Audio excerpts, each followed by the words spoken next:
Let's talk virtual first. It is really the easiest to plan because you can sort of set your plan out now. Here's who I want presenting. They're going to be remote, build my platform, everything.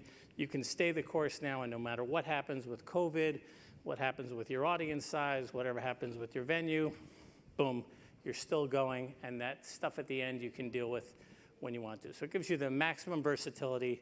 And it does open up some options for in-person experiences. I think this year, Dreamforce is doing something a little bit like that, where they're hubbing some content and then different people are watching it around the globe. So virtual first is, I think, easy. We're doing it now. We can do it on, and we can take little derivations off of that as we move forward. Hub and spoke is a little more complex, and this is actually one of my favorites right now as I'm start to think through what we're doing, and we're in the middle of doing a program like this.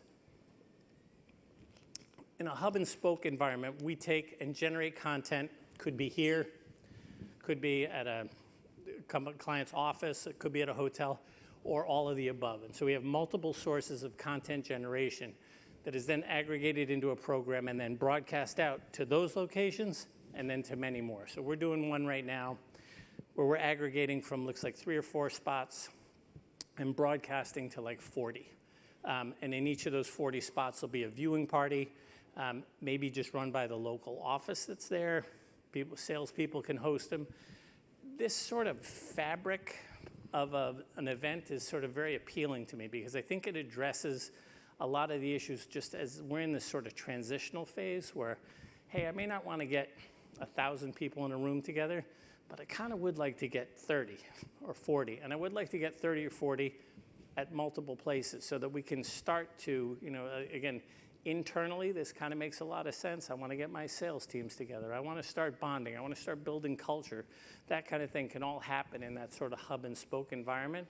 And it also speaks pretty strongly to what an event could be. So start to imagine that you're now deploying this at 7 hotels, and each hotel only has 150 people, but the content is coming from maybe a couple of those hotels, and people are watching, and now we're focused on that interaction again. So I'm not going to say it's the cheapest way to do things, but it is a really interesting way to sort of approach it. Now, the technical complexity can crank up a little bit if you start to generate from multiple sites, but it is a really, I think, appealing experience as you go into this next phase of what hybrid could be.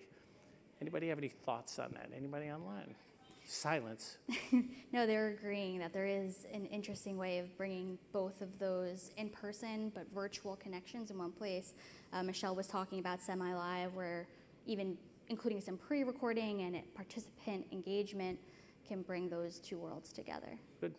Yeah. Anybody have any thoughts? I'm actually very curious if anybody thinks that this can apply to them, because I feel like it is kind of I think it's going to be our next step. I think before we get to a bazillion people in a room, we're going to start to be a few people in a lot of places. And I think it feels good to me, and I think it's easy to sell in at this point. And logically, it makes sense to me because I don't think it's crazy expensive to put a monitor up in an office or a hotel room. So I'll throw that out there. The next one is in-person first. This is what we've all done all the time. I said this, in-person is great. It's going to have a live,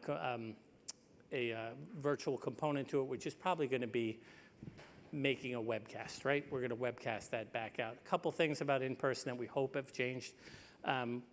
We have had bazillion problems with hotel internet. I'm sure everybody who's ever been in a hotel has had hotel internet problems.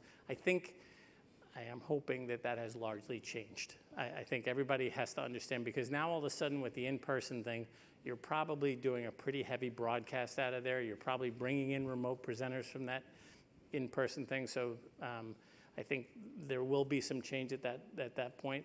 And again, now the expectation of what a webcast is, we start to have to think about. So whereas before we used to just, hey, here's the camera feed and we'll count in a couple of slides and that's what you get at home. Now, if we're doing this on a little grander scale and we're expecting people to really attend there, that experience might have to be a little more robust. And we need to start thinking about weird things like what's what the aspect ratio of the opening video, and how's that going to play at home, and all of these little bits of things that sort of complicate that. So I think we're all looking forward to in-person first. I think it's going to get a little more complex than it used to be from a production standpoint. And finally, what I just call full, which is the best of all worlds. Just go, I want the whole thing. I like this because there is a huge opportunity. I think this works a lot for user conferences. There's a huge opportunity for content and content to live on, because now you're generating content for one audience that the virtual audience may not see the content that the in-person audience, but the in-person audience may actually have a chance to see that virtual content later. So suddenly, if you're paying the premium dollar for an in-person ticket, you can also watch the virtual event and the on-demand content later on. There's good stuff there. And there is a bunch of complexity that looms with this. I think there is always going to be, what am I going to get? What are they going to get? Are we going to get the same things? And we're in the middle of struggling through one of these right now. And it is kind of complex about trying to figure out who is going to get what and what they're going to pay for it. And I think that's all going to sort of play out for us in the next few weeks.